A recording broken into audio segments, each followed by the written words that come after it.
Hey folks, my name is Eric Tucker and I am the Department Chair of the Art and Design Department here at South Suburban College.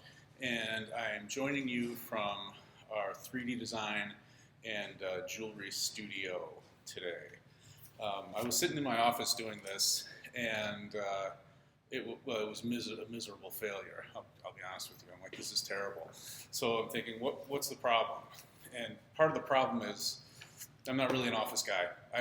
If I wanted an office job, I'd have an office job, but I'm an artist, and I decided that I'm much more comfortable and better when I'm in an art studio doing what I think I do best, which is either teaching art or making art. I'm sure there are other opinions out there about that, but that's mine. So I want to welcome you to the 2021 Regional Annual High School Student Art Exhibition here at South Suburban College. So 2021, right? It's following 2020. I don't know about you guys, but I was like, how can I sum up where we are right now? And so I have this piece behind me from a former student who did this for my Drawing 2 class, if you can believe it. It's kind of a relief sculpture, painting, drawing, whatever. It's not important what it is, other than it's an expression. And I was like, well, 2021, what's going to be next? So I thought, who knows? Spaceships, fire, people getting beamed up and stuff. Anyhow, I thought this would be a great backdrop for this, and I hope you enjoy seeing it, because it was really one of my favorite pieces from my entire teaching career. So we decided to continue the Regional High School Art Exhibition in a virtual format this year because it was about the best we could do. This is a tradition that's been around for a long time here at South Suburban College, and we wanted to keep it going in whatever capacity we could. So you'll see an online exhibition. We had a couple issues with things like privacy. So when you see the online exhibition and you don't see any names or schools, that's why. We certainly don't want anybody to have any concerns about safety and well-being. So we decided that it would be best just to move forward and continue with it. You can see all the great art that all these great students made in our region when you look at the show. And that's what this really is. It's a celebration of the visual arts by our aspiring young artists and our creative community. Today, for our kind of virtual festival, it's a trimmed down version of it, but we still want to bring you a couple of speakers. We're going to hear from our dean, Dr. Anna Helwig. We have a virtual artist talk by painter Bill Grainer, and remarks by guest juror Myra Cassis of ZG Gallery in Chicago. First thing I'd like to do today is I'd like to introduce you to the art and design faculty at South Suburban College. Let me begin by acknowledging our adjunct faculty. These are a bunch of folks who teach part-time for us, and they teach in a variety of disciplines. We have Aaron Downs in ceramics, Rafael Roca, who teaches figure drawing, Ken Bolt, who teaches photography, Robert Birdie, who teaches in digital art. This semester we have Javier Hasso joining us, teaching drawing. And then we also have Alyssa Jerez and Amy Lubke, who teach art appreciation and art history for us. Next, I'd like to welcome Pam Planera, as this is her first year as a full-time faculty member here at South Suburban College. She had been part-time before, but has earned a full-time position. So congratulations to you, Pam. She teaches computer art and graphic design, and she also teaches in the visual communications department, which will begin a new certificate program this coming fall. And she's also put many, many hours into putting together the online exhibition and this video. So she really made all of this possible. So again, many thanks to Pam. Also, we have Professor Amy Babinec, who has recently been approved for tenure by the South Suburban College Board of Trustees. Congratulations, Amy. We're super excited to have you on board with us on a more permanent basis now. Over the past 3 years, Amy has become an absolutely indispensable part of our faculty. She teaches painting, drawing, and two-dimensional design for us here at the college. And finally, we have Jack Kirkpatrick, who teaches ceramics for us. Jack has been at South Suburban College for almost 30 years and has been chairing the department for 20. This semester will be his last semester with us at the college because he's decided to retire. Jack has been a pillar of the art and design department and the larger college community. So many thanks to Jack for his leadership and years of dedication doing the hard work that has made our department thrive for decades. We wish him the best in his retirement and hope that he can visit us in 2022 when we hope to have this festival back at the college doing the things we normally do, and we get rid of the aliens and stuff and all those things that are making our lives kind of miserable right now. Let me tell you a little bit about our department. By listening to the list of faculty members and their respective disciplines, I think it's clear that our college has a lot to offer young aspiring artists. We have dedicated studios for painting and drawing, which they have like excellent north light and everything. So if you want to get your Vermeer on or something, you can do it here. We're on the 4th floor of our building. For those of you who've never been here before, and it was really designed to be art studios. Like when I was in college, I was in a converted library for my painting and drawing classes, and I mean it worked, but it wasn't quite what we have here. And so I think we have some really special things here. We have dedicated 2D and 3D design studios, a sculpture studio with a complete foundry for metal casting, a jewelry studio, a ceramic studio with electric and gas-fired kilns, and a recently upgraded digital art studio with some absolutely beautiful state-of-the-art computers. Next, I'd like to acknowledge the high school teachers who helped make this exhibition possible by teaching your classes throughout this difficult time. Art is such a unique discipline, and the ideas might be able to be communicated in a virtual setting like this, but I don't think there's any substitute for in-person pedagogy and the idea that you're teaching somebody a skill, and it just helps to be there with them to kind of watch them develop. And so doing that in an online platform is incredibly difficult. And so thank you to all the high school teachers for their dedication in this time. And students, when you have a chance, if you don't have a chance, make time. Thank your high school teachers, okay? Because this has been a struggle for them too. This really hasn't been easy for anybody. Finally, I want to thank all these students for participating in this event. I'm sorry you can't come to the college this year, but your participation is really essential in making this happen. This exhibition is a celebration of your art, and I don't think that is something that should be overstated right now. We've all been faced with many challenges and difficulties that a year ago we never really would have predicted. I was standing on the stage downstairs doing the same thing last year, and I certainly didn't see this coming. So, I'd like to commend you all on your perseverance and your commitment to continuing making your art throughout this pandemic. I seriously believe art is a transformational thing, and I think it's something that, we'll certainly need to keep our sanity in the coming weeks and months, before we can kind of get back to normal. So I'd like to end these opening remarks with a challenge for you students, okay? And it's a simple one. Well, it's 2 words, simple in that regard. But the thing I want to tell you is keep going, okay? I challenge you to keep going and do the work that is important to you, to keep pursuing, if it is that, in fact, that you want to be an artist, keep pursuing that goal, okay?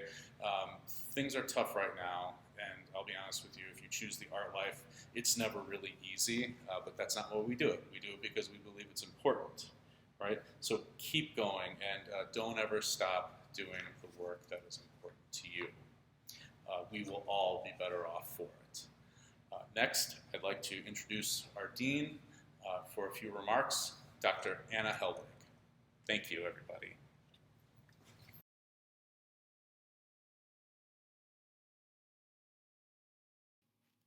Hello everyone.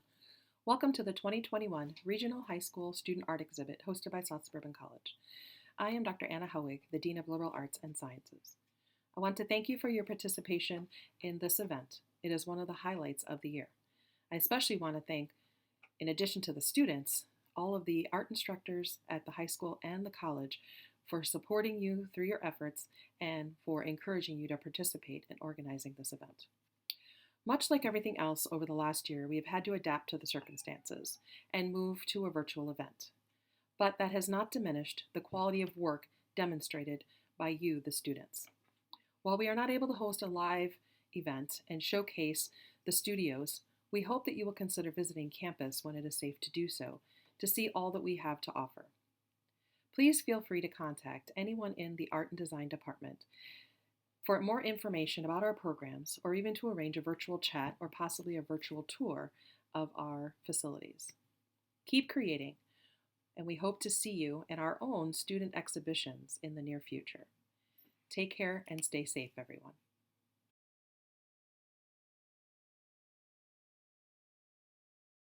Next, I'd like to introduce to you artist Bill Grainer, who is going to talk to us today about his paintings. Thanks, Bill.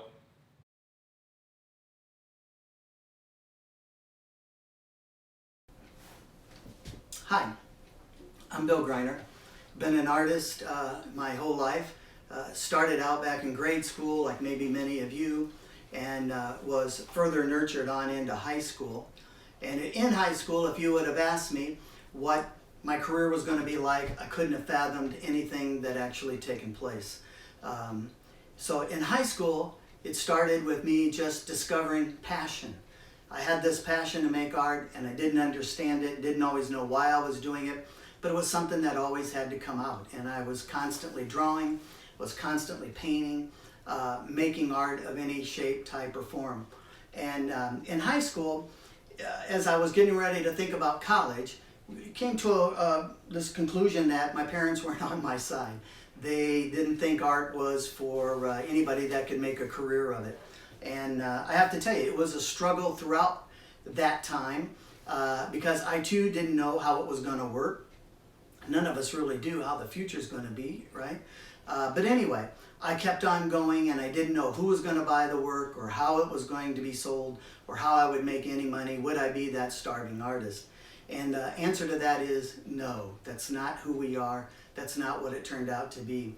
When I went on into grad school, a number of things happened that in grad school I was able to mature, to develop art on my own, and I literally was making it just about 24/7. I had a studio at the school they provided for me, and even though I had an apartment, there were many nights I just stayed in the studio. And as I got tired, I'd lay down and go to sleep. As I woke up, I'd go again until I just, couldn't take it, whatever. But it was in graduate school that I started getting some breaks. Things started happening. For one, I was accepted as one of the 50 up-and-coming printmakers in the country. And so they had an exhibition, and out of that exhibition that went across the country, our prints were selected for 5 national art institutes, including the Art Institute in Chicago.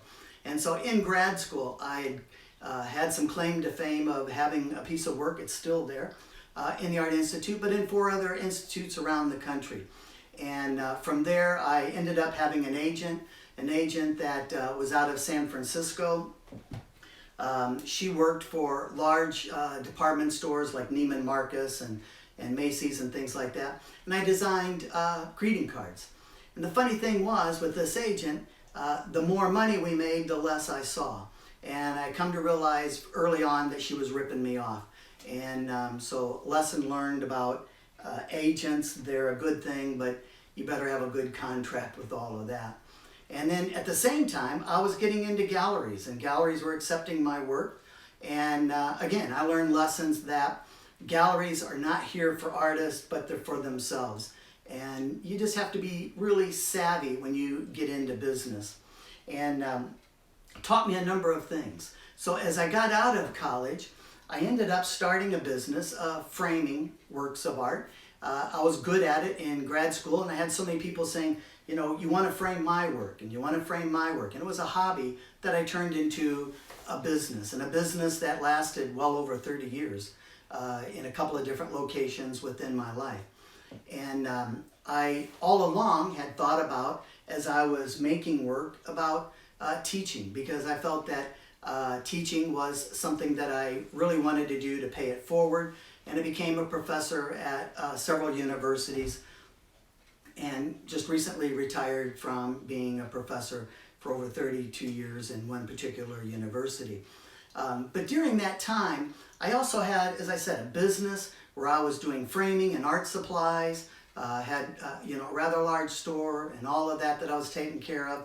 I was making art full time, and we ended up, a fellow professor and I, we were teaching a class. It was a very large class, over 400 each semester, and we needed a textbook, and there wasn't one for it. So we wrote our own, and the next thing you know, I became an author and ended up writing several books, and then have actually been written about in a book. And so you never know where your pathway is going to go or how it's even going to take place. And I got to tell you, it's a fun ride from start to finish. But you have to know, and you probably do, that art is your best friend and it's your fiercest foe. It's going to be your best friend when this thing is all working well, and your fiercest foe when things are not right whatsoever. And so one of the things that I learned early on is that I would be making art and I would leave it and come back several hours later thinking, man, I've got this masterpiece going on. And I would look at it, it was almost a piece of trash. And you get this rose-colored glass syndrome thing. And so when you're doing it, you're going to be your worst critic. But give yourself some space to let these things grow on you. And I found early on that my art was actually smarter than I was, and it was ahead of me. And I didn't always understand the meaning of it. I didn't always understand the story it was telling. But that's part of what I want to say to you. Your art has a story. Your art has something to say. You may not always know it. You may not know what it is or how to explain it, but it does. And so I'm going to show you some of my works, just a rambling sample here of things. And I want you to kind of look at them, and I'm going to tell you the story, if you will, behind these. And you might be surprised at what the story might be about. But your work always needs something to say. Because if it speaks to you, then it's going to speak to your audience. If you and the art are not connected, chances are the audience isn't going to be connected to it as well. So let's take a look at this first one that is behind me here. We'll zoom up on it. These are scenes that I resonate with, the nature scenes. I do pictures of nature, but I do cityscapes, I do portraits, just about anything.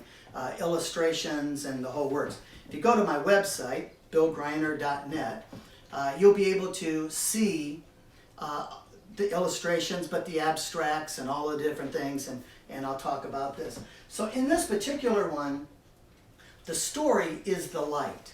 The story is the setting of this particular scene. Let me kind of break it down for you.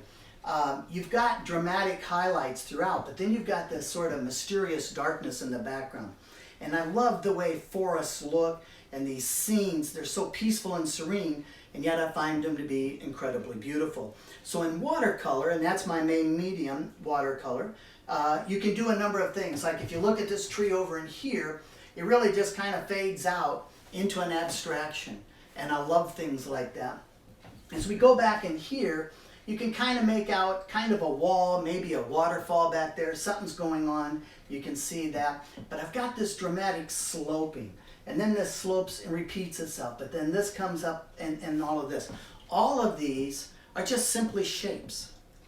And out of those shapes, your mind is putting them into an image. And that's what art is all about. You coming up with your creation and letting people decide how it's going to be, let them kind of figure it out. as we go along. And so I like the fact that up here at the top, you all of a sudden you realize this tree is so close to us that the branch is in front of that tree behind it. But you get strong values of lights and darks. And so the story here is this peaceful scene, but the sun filtering down in. I love the beauty of landscapes when they do that. Another one, and this is another type of scene that I like doing, these overview landscapes that go on and on and on for miles. I love the fact that in this case, notice the colors we're using. In almost all of my paintings, you'll find what I call a mother color. And a mother color is a predominant color. It's kind of the main theme of the paintings. You saw it in the last one with those greens and yellows as it goes along.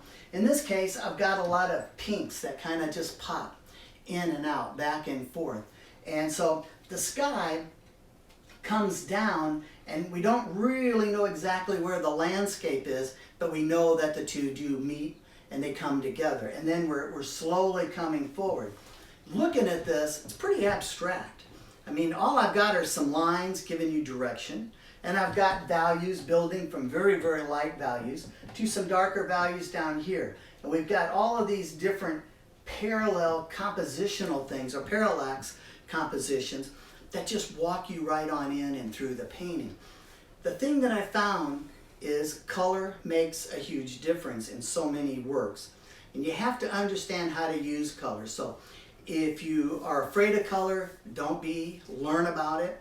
And as you go, figure out what colors you like the best. Use those colors, play with those colors, and that's what I do. I've got a very small palette of colors that I use, and in this small palette, I can create over 100 colors.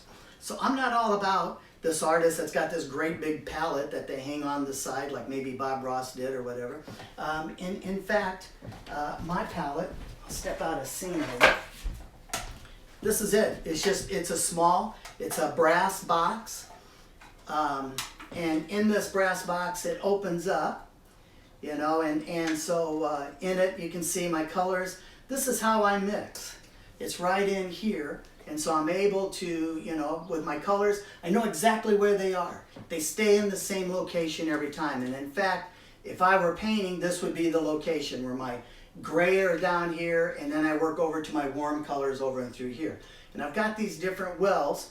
On this side are my warm colors, and on this side are my cool colors. And I know exactly what I'm doing. And so this folds up, comes together, locks. I've got a thumb ring on the back to hang on to it, that type of a thing. This is a brass box made in India by a friend of mine, Venue. He saw my work online in my website and contacted me and said, I make brass boxes, would you like one? And I'm like, heck yeah. And so you can see his, I don't know if you can see it very well or not, but Brass Palette India. But anyway, when you get these, it takes about 6 months to make one of these boxes. It's all made out of brass, and then it's been painted with car paint. And so, you know, the car paint keeps it from rusting and going along. But there is this. Let's look at some other types. I wanted to show you a variety of pieces. This is more of a abstract landscape where I'm not using all of the paper, but and I don't even draw. When I create these, it's literally out of my imagination, and I just let them develop. And so all I'm really doing is creating these things back here. It's a very abstract shape. You see it as trees. I've got all of this going down here. It's just nothing but brush strokes, and you just see it as landscaping. And then I throw some shadows way in the background, and there it is. I throw figures in a lot of times because the figures that you see up here, that's your point of interest. That's what draws the people in. And so the mother color in this case would be these browns. You see those tones going up and through there, and then they just dissolve off to the side. So your work doesn't always have to be about the same thing or look the same time after time after time. It's just not necessary. Here is another one. This is a serene scene, a lake scene with the rocks going out, and we see the sun into the background. Again, You see the mother color, you see how this thing pulls together, but it's a peaceful kind of a thing. I'm always wondering, how do waves look, or how could I create them? And I really, if you can look at here, very much heavily influenced by Vincent in these. Rather than realistic, it's what my hand can do. And so my hand will look different from yours, or my mark making is different from your mark making. But that's who we are. You know, we want you to be yourself, you know, doing your own thing. Here's another scene from up into the backwoods, a river scene coming at me, and it looks like I'm standing in the river here, but I'm not. I'm actually on shore where this thing takes another bend. But you see the blue-green kind of permeating throughout. We get a couple of highlights, and the highlights are really important, and particularly in watercolor, but in a lot of paintings. So you really want to have these things permeate throughout your pieces. That's what's going to draw people in. And then here is a fall scene, and I don't know if that's going to stand up, so we'll just hold it up. So basically, this again, fairly abstract, with this little, you know, cottage into the background here, and you see just these marks. Everything about this is real abstraction, but I put it together in such a way that it makes the story. And again, you see how this kind of mauve-y, purplish color kind of permeates throughout the whole piece. So that's some pieces that I do.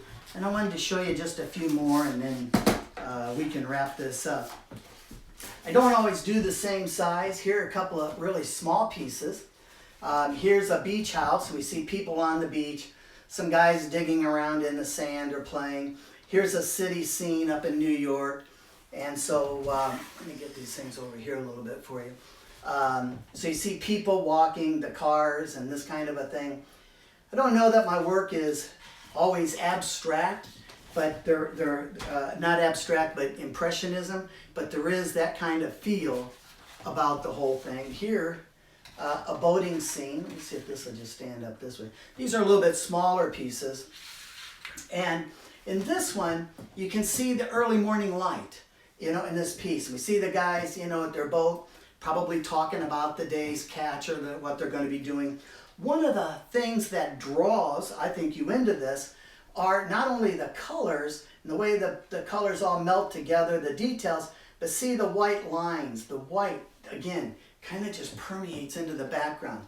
And then on the other side of the shore, there's just some kind of industry. And all I did was suggest the industry. You don't have to have it always aware or always detailed out as you paint them out. Here's a real soft winter or summer afternoon. In this particular one, it was just a sketch. A lot of times my paintings really are sketches that, you know, turn out to be really good paintings, and other times they turn out just to be sketches. And in this case, this is a very soft kind of a scene. We get the inflection of a tree and some more trees, and you know, it's just almost monochromatic, almost completely a green painting, if you will. As I said, I do a lot of portraits of people, and this happens to be one of my grandsons.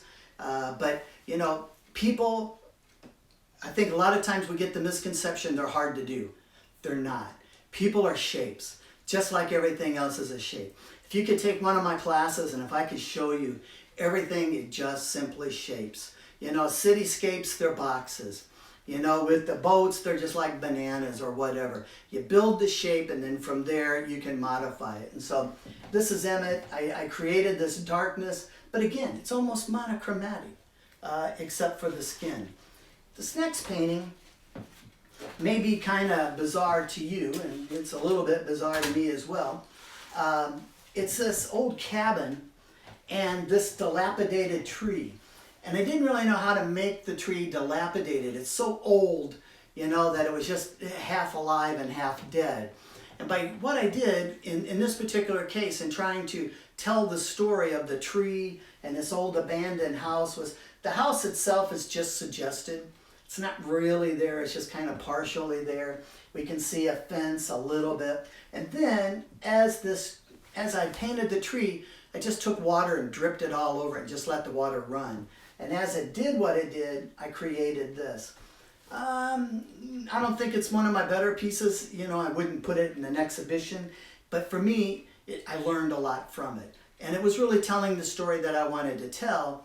But I did this painting again. It looked a lot differently. But at the same time, this one did a lot. So not everything has to be a masterpiece, a final product, or anything else.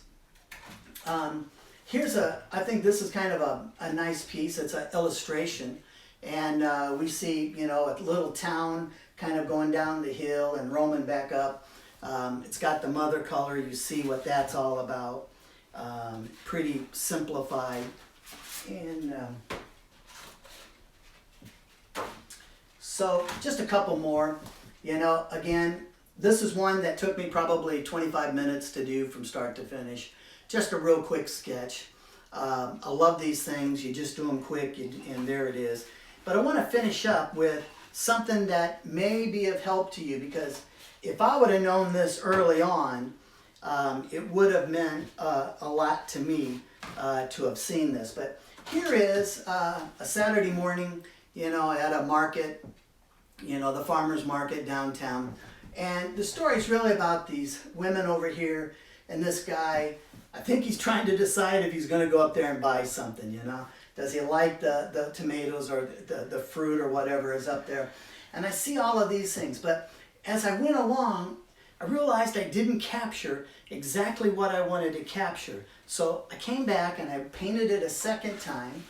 And in this case, the man now has gone up. The women's dissipated. Things are different. I got a few people back here. I've got a guy kind of sneaking in, and I got a cityscape in the background. You can see how, you know, the two are really vastly different. This is much lighter, has a little bit better feel to me. But what I'm saying is, not everything has to be a masterpiece. Okay, so you can do what you want, however you want to do this, and you know, it's okay. I think so often we just simply worry that everything has to be perfect, and it won't be. Can't be. I hope you enjoyed this. I'm Bill Greiner. Go to billgreiner.net. You can see my work on the website. If you just type my name in and Google Bill Greiner watercolors or whatever, you're going to find me in all those types of things. But I hope you enjoyed this. Thank you very much for taking the time to watch.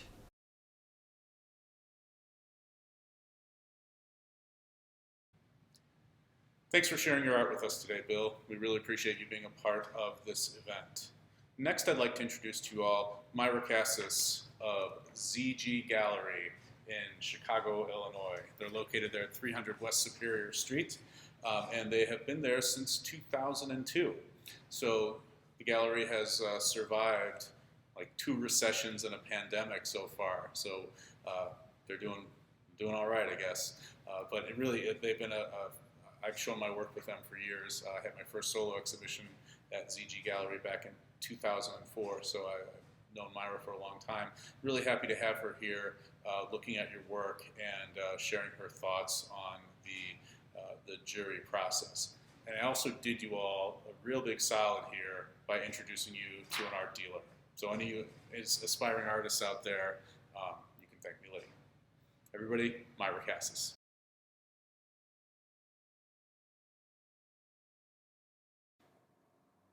Hi, my name is Myra Cassis, and I'm the co-owner and director for ZG Gallery here in Chicago. This year, I have the pleasure of jurying the 2021 Regional High School Art Student Exhibition. Unlike previous years, this exhibition will be virtual. I'd like to commend all of the art teachers who've probably had to teach a lot of these studio classes online or had limited studio time to encourage their students' creativity. Art is a very important part of any student's curriculum. It teaches us how to express ourselves, to visually see, hear, and feel what's going on in our environment and within ourselves. And this year, I found that the students' work that I've seen has been affected by COVID, but in a good way. They were able to express themselves technically and proficiently in the various mediums of watercolor, color pencil, sculpture, ceramics, painting and drawing. And what was really great to see was the fact that they put themselves in the artwork. I can feel what they're feeling, that sense of isolation and possible loneliness. There were a lot of self-portraits and empty landscapes in this body of work. And I commend all of you for expressing yourself during this really difficult time. With that said, I encourage you to continue on in your practice. The beauty of art is the fact that whether you're 15, 16 years old, or 99 years old, you can always do art. And art is everywhere, from setting a table to walking around in the landscape.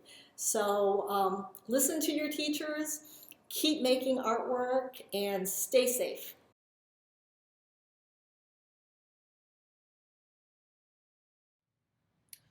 Thanks, Myra, for sharing your insights into the jury process and your thoughts on the art by the young student artists.